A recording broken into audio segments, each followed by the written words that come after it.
Hello. I'm just checking this out to make sure I got everything working correctly. And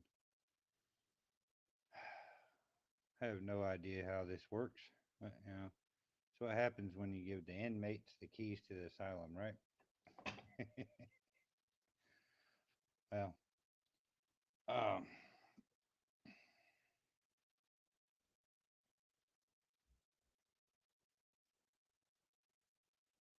the hopes with this here is can learn how to use this and do a little bit of talking to people.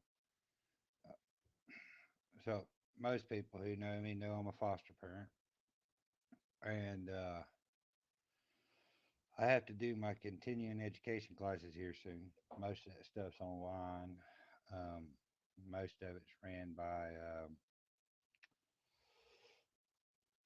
uh, very liberal organizations. And so we're actually going to go through a lot of this training and see how,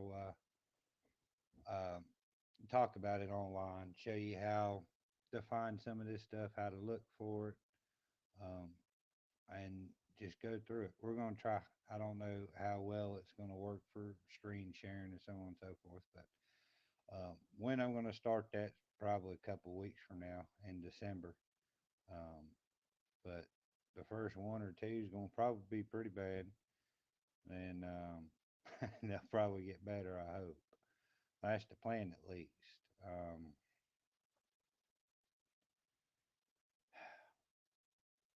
this is very weird. So I normally record videos I put online 4 or 5 times before I post them, just to make sure I don't say nothing silly. Weird being live, especially on Jacob's channel. But you know, I wonder.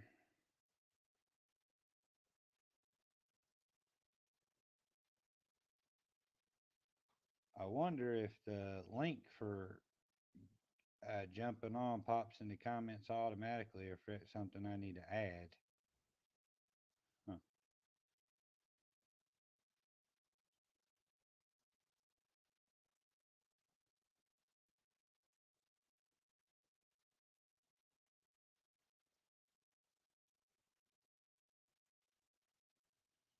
Well, not entirely sure how to do that, but oh well.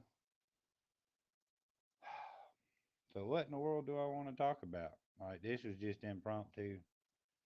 Um, Anybody who's watching, if you know how to add the link to the comments, uh, post it in the comments, walk me through it if you could. Or if it's already there, but I don't see it.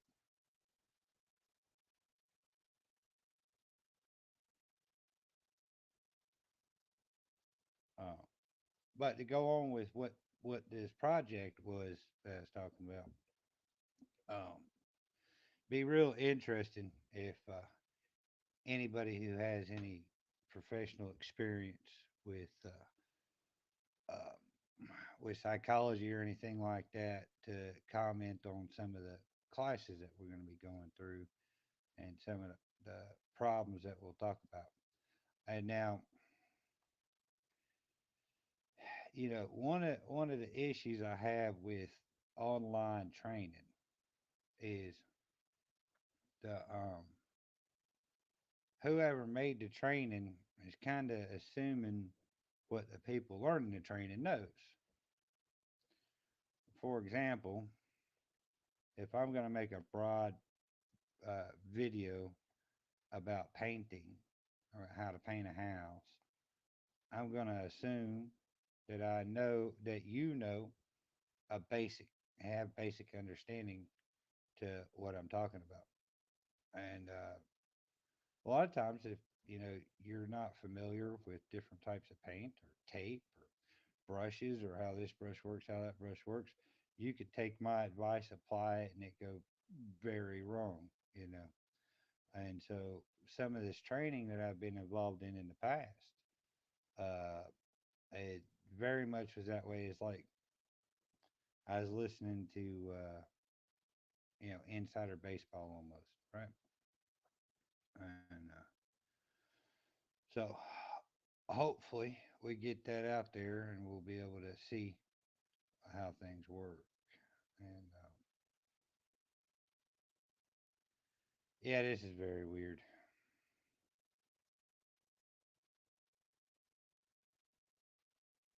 Hmm. Anyway, you give lunatics the keys to the castle, we're gonna make a mess. Um, a lot of people, at least in the Discord, or a few people in the Discord, they're always talking, or they like poke fun at some of us no hides, you know. And I really hope we could get some more dialogue on that, right? Because I think religious folk, we're all searching for truth, right? We're all trying to figure out what the truth is and what works for us, And some of us have had issues in the past, and so we like to take swings at different religious groups because we've had issues, you know. And I'm guilty of that for sure. I take swings at multiple different Christian groups. Probably shouldn't do that, but at the same time, it don't stop them from taking swings at us neither. You know, but when I first got into trying to understand what Noahidism was and the differences between various different religions, I come from a Protestant background, and at least in the circles that I've ran in the churches that I went to and the people I've dealt with, uh, been very Bible only and don't really believe what anybody else has got to say about anything, right? Even the preachers, you know, a lot of us question the preachers pretty hard. And if it's not in the Bible, we don't understand the Bible that way, or if it's not in our particular translation of the Bible, then it must be false, right? That's how, at least that's the Baptist that I've been around, the people I've been, for years, the people I grew up around, the people I've been introduced to. That's how most of the people I know. Now, your mileage might vary of if that's the case or not. I don't know. So I can only speak from my experience. So but me, I was very much a Bible only person, and so now I'm exploring. I'm reading the church fathers, and I'm reading different rabbis, and I'm reading opinions, and actually reading commentaries. Right, from the type of Baptist I come from, we didn't even like commentaries, right? Um, and so I'm experimenting with trying to figure out, learning from outside sources from the Bible. It's something that's new to me, something that I don't quite understand if I can trust it or not. And that don't matter if it's coming from a preacher, a saint, a rabbi, whatever, Joe Blow down the street, right?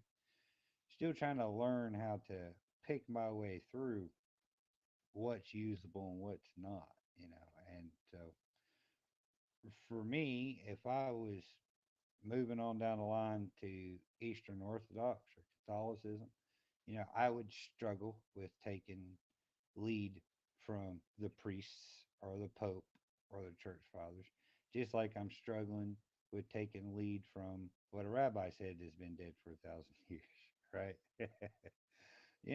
So these are things that I don't hear people talk about a lot or explore of, you know, uh, of how exactly to adjust when you're used to going off your own understanding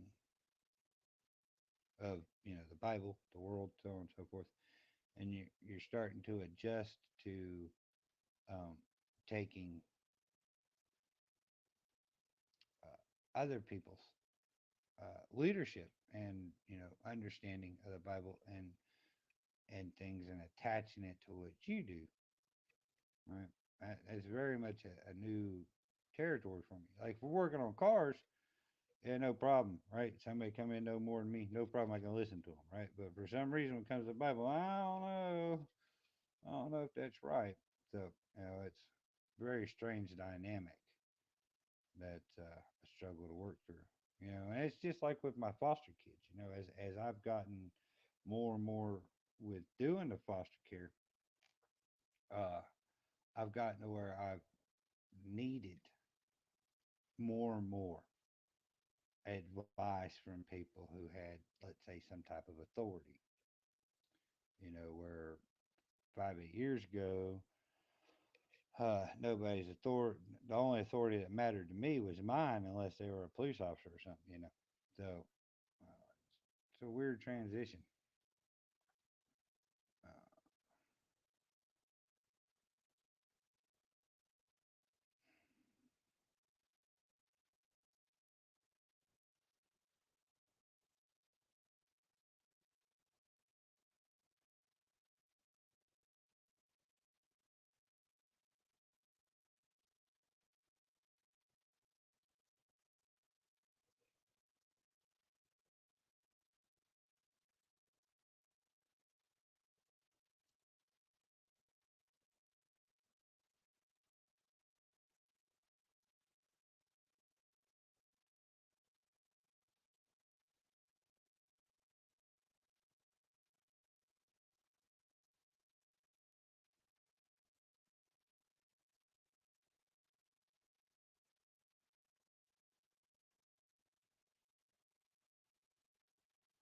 all right, just stand by for a minute.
All right, there we go.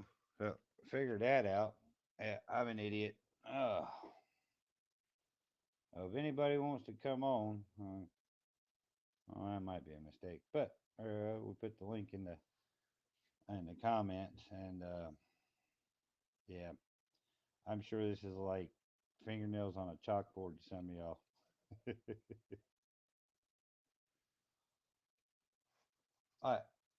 I, like I was saying before, I don't really mean no offense to a lot of y'all, um, especially when I start calling out some of the Orthodox Christians.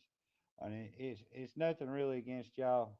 Um, you know, I don't like it when people tell other people that if you don't believe this way, then you're not this or that.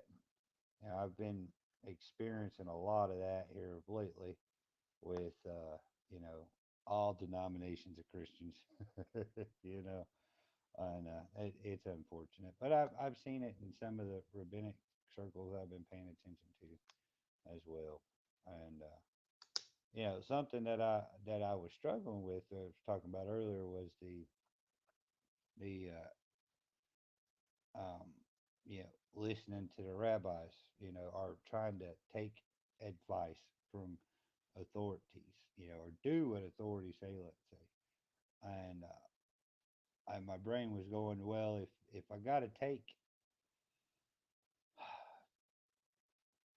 if I got to take advice from somebody, and I, got to kind of give them leadership, let's say, well, then I don't want any gray area, right? I want it to be this way, or that's it.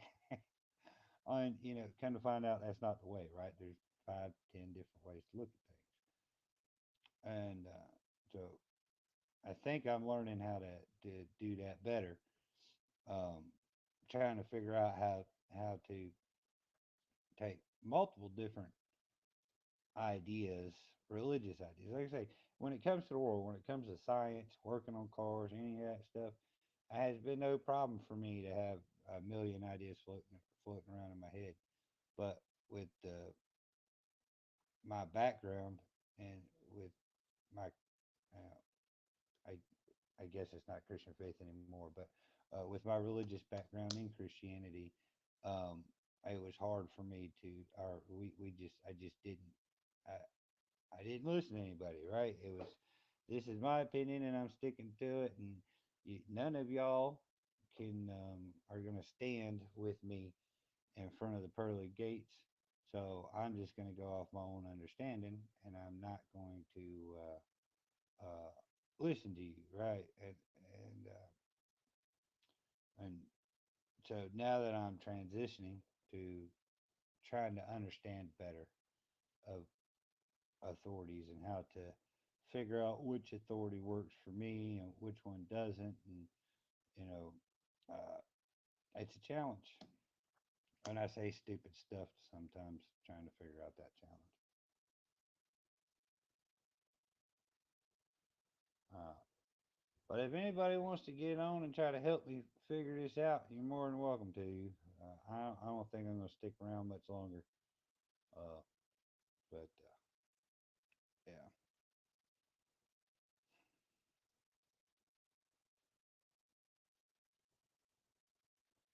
man, I wish I had my to knock with me up here.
Um,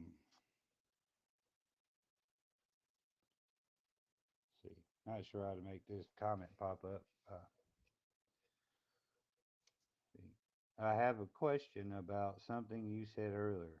How do you balance the protecting your territory situation you were saying in certain neighborhoods with what you said about anger in the heart? Mm.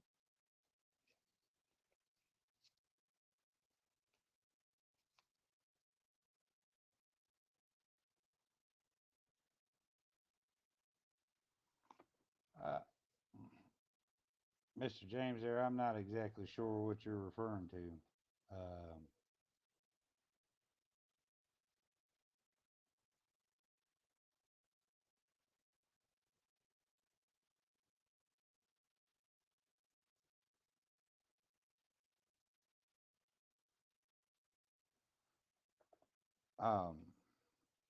I know in an earlier stream I had talked about, you know, different people grow up in different areas and they're affected different. Um, they see things different. Uh, and yeah, there can be a lot of, if you grow up poor, there's a good chance that there's a lot of strife there. And well, I mean, there's strife with everybody, but I can speak from the poor side. Uh, you know, I grew up in a bad situation, and yeah, there was what when you come from nothing and you're starving, you're hungry, right? When you don't have a jacket and it's 30 degrees outside, your morality of not stealing and my morality of not stealing is going to be two different things. If I'm so hungry that my stomach hurts and I haven't eaten in 2 days, my idea of stealing and someone who isn't going through the idea of stealing is going to be two separate things. Um, and so I can only speak from where I come from. But where I come from, there was a strong divide, very prominent divide. You would have one set of people is driving around in brand new vehicles, and seems like they got all the money in the world, and they're generally the boss, the owner of the company I work for, whatever. And then you got other group of people that's got a 30-year-old truck, 30-year-old car that barely runs and don't know how we're going to eat tomorrow. Right. That's a very big difference, right? Like, if people who grew up in the area, grew up in the way I did, you'll understand what I'm about to say is ketchup crackers. Like if you've ever been in a situation where you got to eat ketchup crackers, you'll understand exactly what I'm talking about. You know, but it, the thing is a lot of that's not the people who's doing better's fault. It's not their fault I'm bad. It's not their fault I'm doing bad, and it's not their fault that things didn't work out for my family. You know, um, or it's not my fault that that things didn't work out well for my family, and we were in the situation that we're in, right? And you know, that's no big deal, right? Things happen. We can't blame other people for what's going on with us. It's not their fault. A lot of people do. A lot of people see other people doing better or just surviving, and they think that that person got over on me or over on somebody else, and or at least that's been my experience. I can't speak for everybody. I can only speak for tiny little areas I come from. You know, but we all have an opportunity to be better, right? We don't. You don't need to come up with lots of money and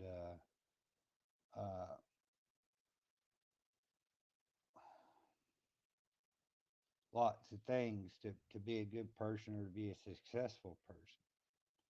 You know, I'm not going to let anybody hold me down. I'm not going to let anybody tell me that I can't do this or can't do that. Of course, legal. It's got to be legal and moral and so on and so forth. Well, I'm not going to step on people to get to where I need to go to make sure I support my family. And although I have sympathy for those people that had had to steal when they were kids or had to do this. Their morality is different. But when we get older, we have to understand that there's a certain way to walk in this world. And to you, stealing that thing when you're hungry is no big deal.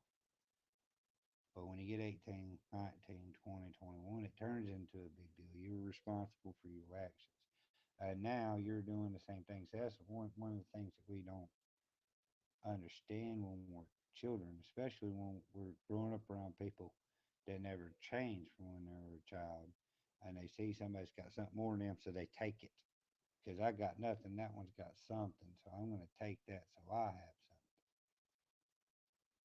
something. And unless you growed up that way, you don't know what I'm talking about. You can theorize about it, but you don't truly know what it's like to, cut grass for 8 months to finally be able to have some clean clothes to go to school in and a nice pair of shoes that didn't come from Salvation Army for you to get jumped on by six people to lose it all, right?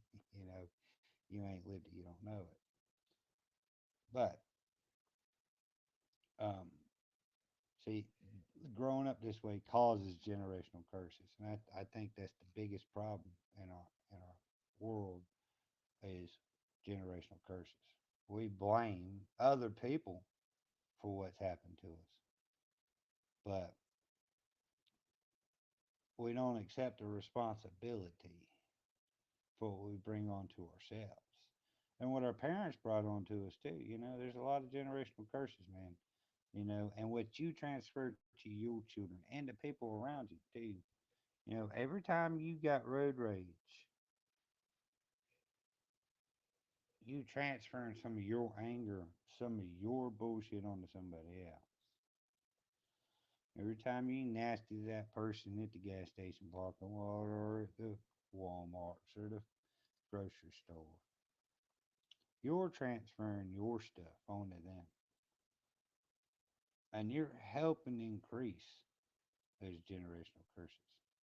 You're helping increase the disparity, you know, amongst us, right?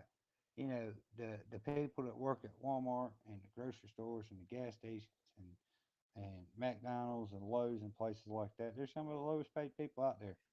But then we think we can just talk any way we want to them because we're having a bad day. Right? You're carrying on with the plight. You're continuing the bad stuff just by being rude to somebody, man. You just bringing it on, right? You, you know, you nasty to that gas station clerk and they go home and beat their children or something, right? You know, it's just, we have to think about these things. And so I don't know if I'm getting to what you're talking about um, there, James. I don't know who he is, but I hope what I'm saying makes sense, right? Our biggest problem in this world is generational curses, and we have to break them. We have to break them.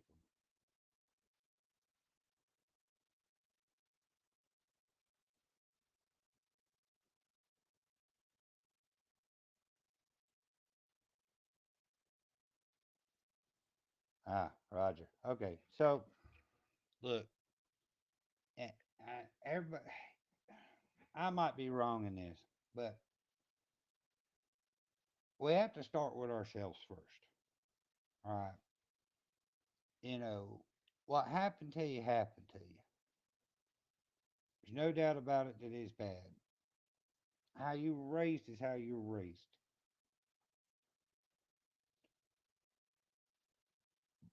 But how we treat ourselves is also how we treat other people.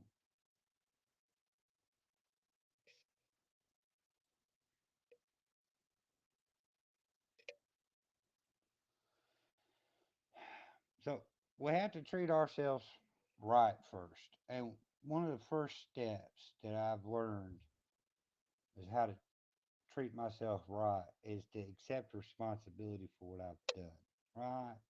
So when you're hating somebody, you're transferring your stuff onto them. Just like Jesus says, you look at a woman with lust, right? You've committed adultery. Well, that's something you have to work on yourself. And the first thing is taking responsibility for what you've done.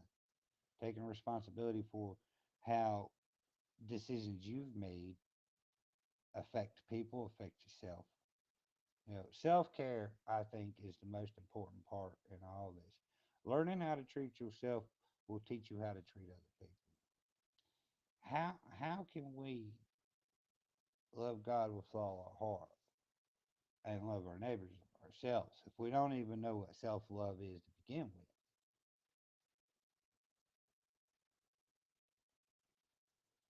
Um, if if we're not making a conscious effort to repair our broken heart and to seek God, seek spiritual guidance, to continuously be nice to people and continuously try to affect the world in a positive way, then we're lost, right? And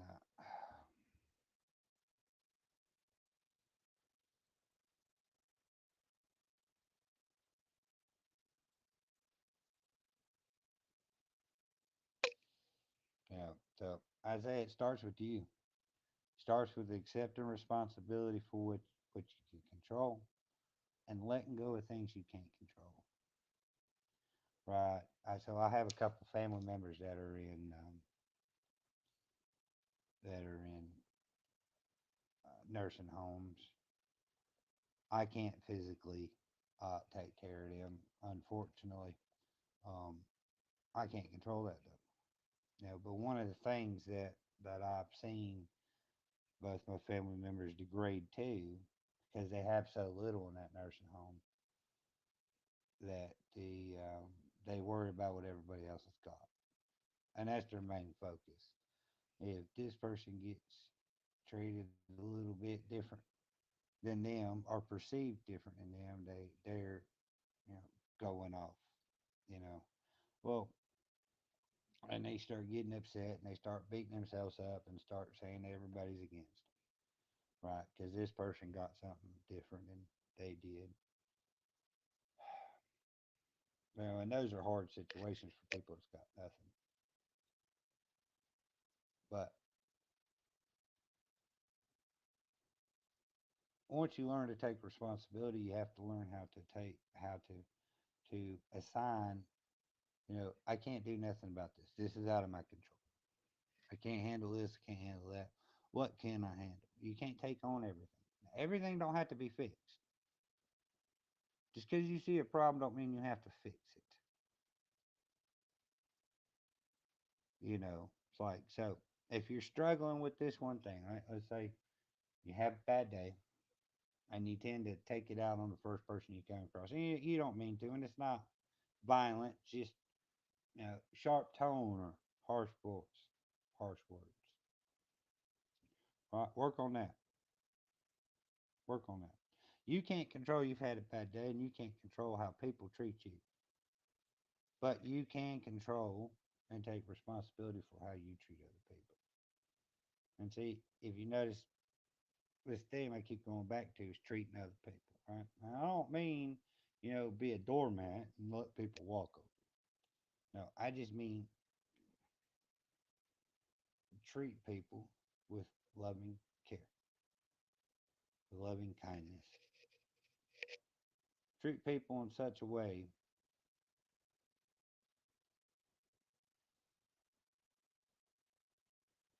This is how here's a better way. I treat every single person that I don't know that I come across as someone that might be on the brink of hitting the delete button.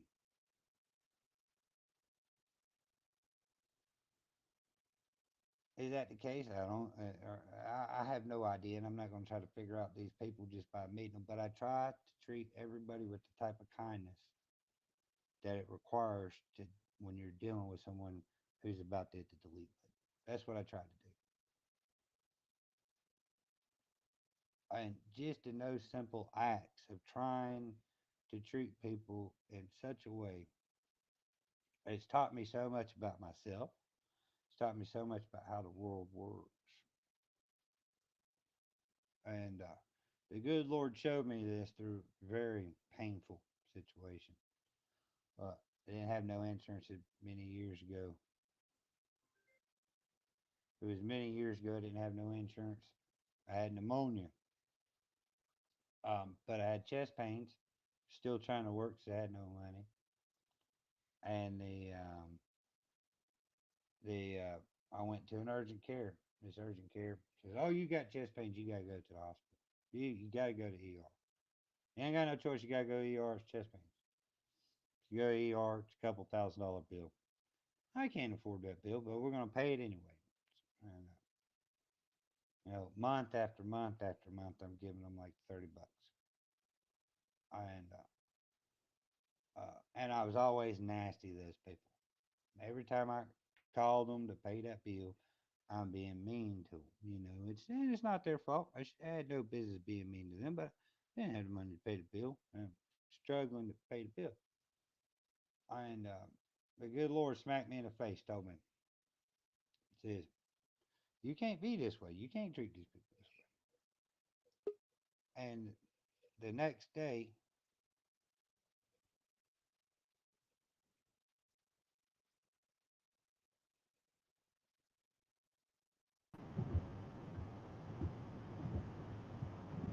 Hello.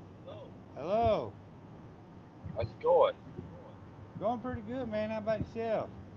Good. I don't know why this thing's got an echo. That's really weird. It might be me and my headphones. Okay.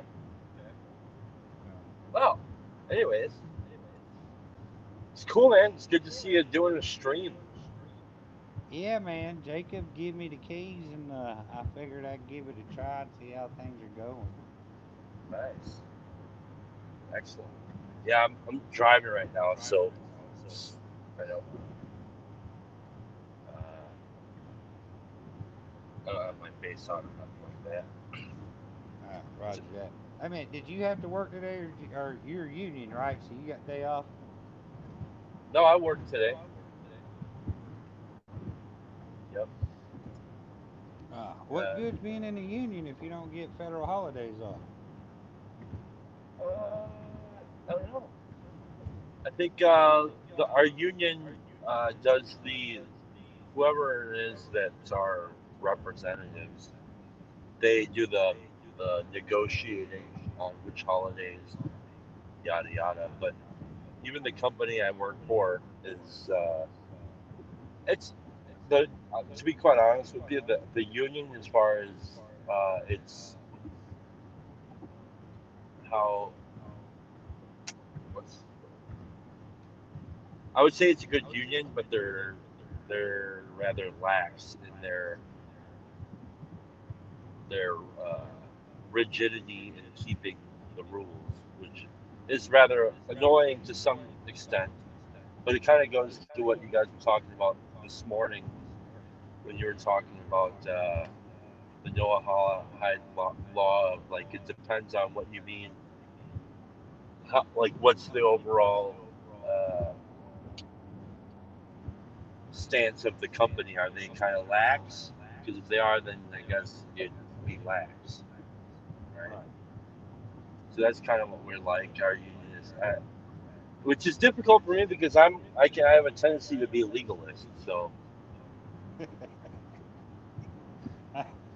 Man, I follow into that tendency myself sometimes. Yeah, at least in my industry, right, there's no such thing as days off, right? Or, no, because we're open, 7 days a week, 365 days a year, 24 hours a day, right?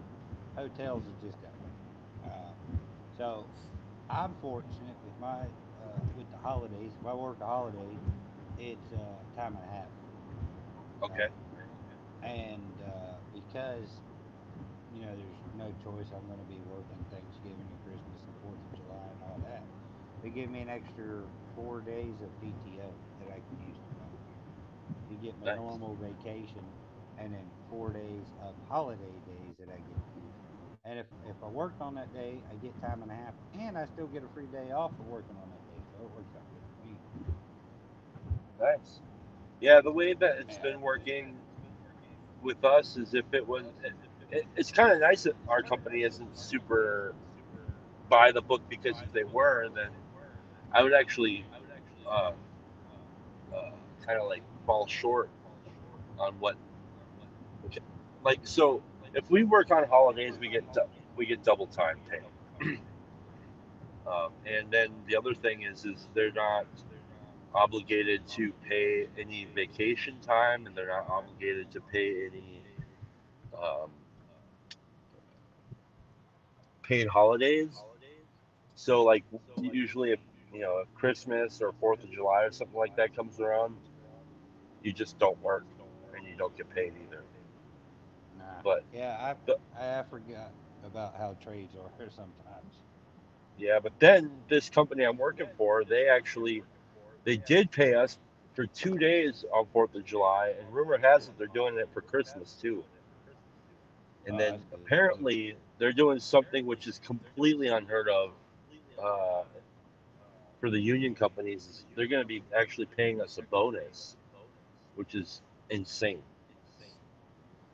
So I mean, it's like I got it made, uh, but I can still Yeah. find things to complain about. Of course, we can find things to complain about, man. Yeah, it's a never-ending battle there. So, you have that dinner coming tomorrow, ain't you? I do. Yeah, I'm really What looking what forward wa- to it. what was the inspiration behind that? I wanted to have fellowship. I've been talking with the Catholic Lauren or Laura lady for a while about doing an estuary meeting in Wisconsin, and it just kept getting pushed back and pushed back. And then one day I just had the thought, I'm like, I'm going to do a dinner. It's going to be on Armistice Day, and whoever comes comes, and whoever doesn't doesn't. But I want to make a dinner.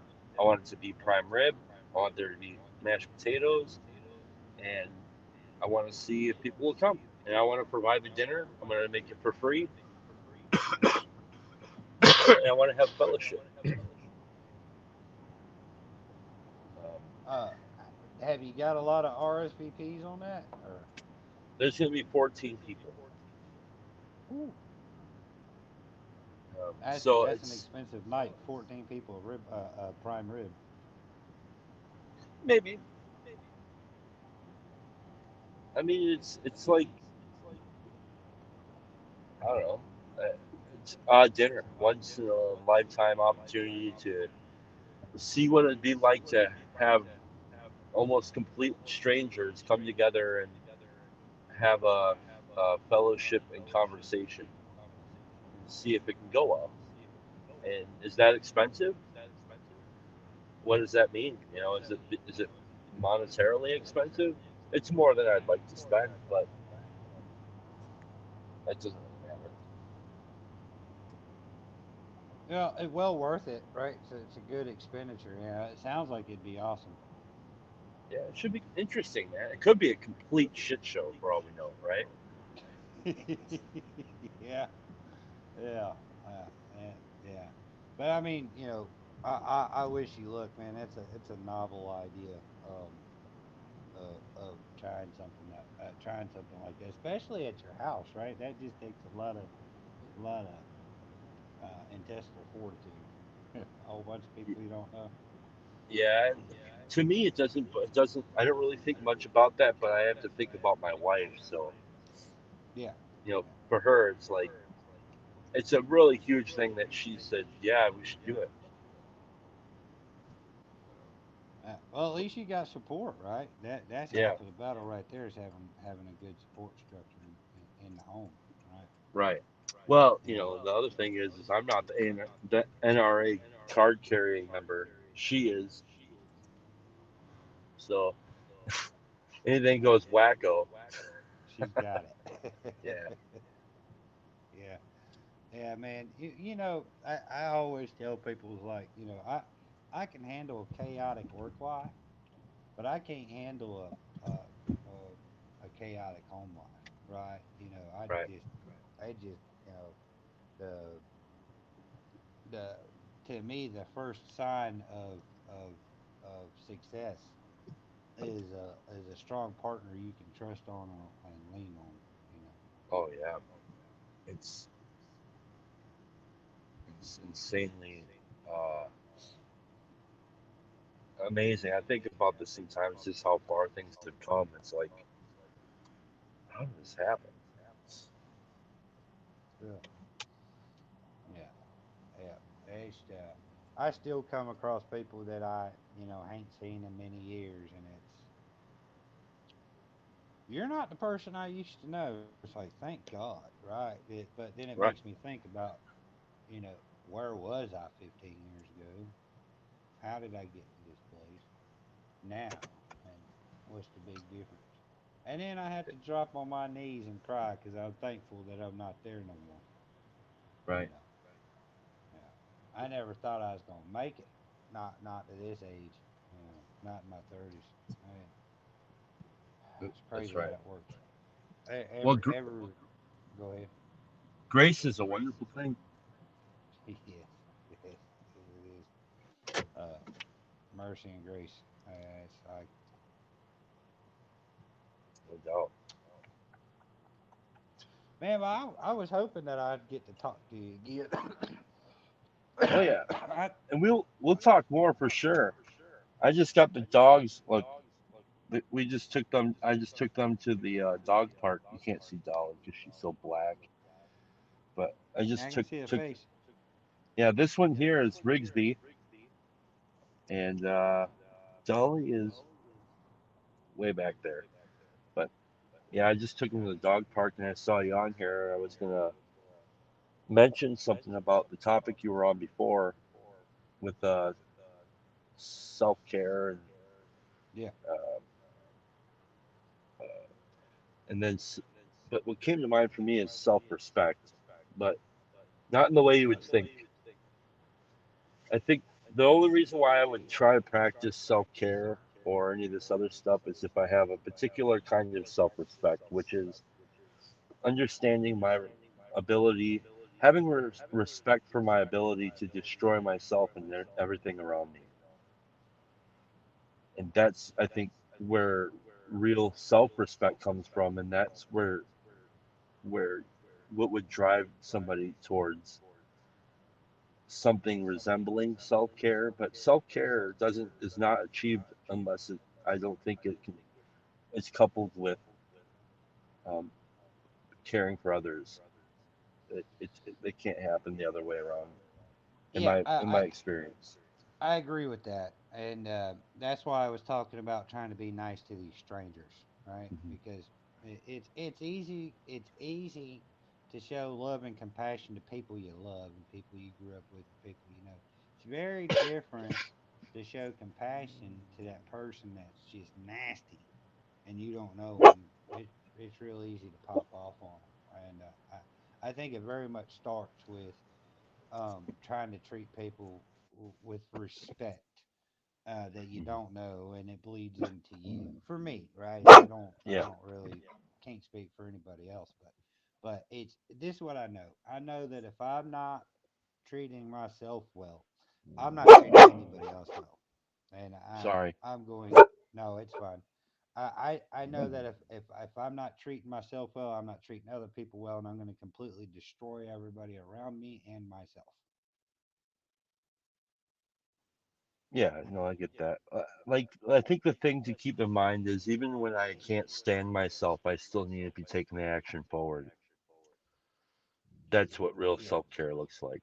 Because Yeah. it shouldn't be contingent on this is where I think Peterson was right. Like the thing about happiness is a bad goal. Because if that's the goal, I'm gonna be screwed, you know. And so like the goal for me is something like hopefully showing up even when it even when I'm not too happy. Right. Yeah, Okay. yeah. Yeah, I see your point. I see Hmm. your point. Well, brother, I gotta get these knuckleheads in the house and say hello to my wife. So it was great to see you, and I'm glad you're doing this. I'll hop on again with you some other time. All right, sounds good, man. It's good to see you. All right, have a good one. Blessings. All right, yeah. So I think I'm gonna call this quit myself. I did not think I was gonna be on here for no 49 minutes. Well, whoever listens to it, I appreciate y'all listening to me ramble. Um, and James Henry the Third, I appreciate you asking the question that you did. Um, that give me something to talk about. And I'll try to talk about that some more. I need to formulate some better thoughts on it. But thank you. Y'all have a good night. Goodbye.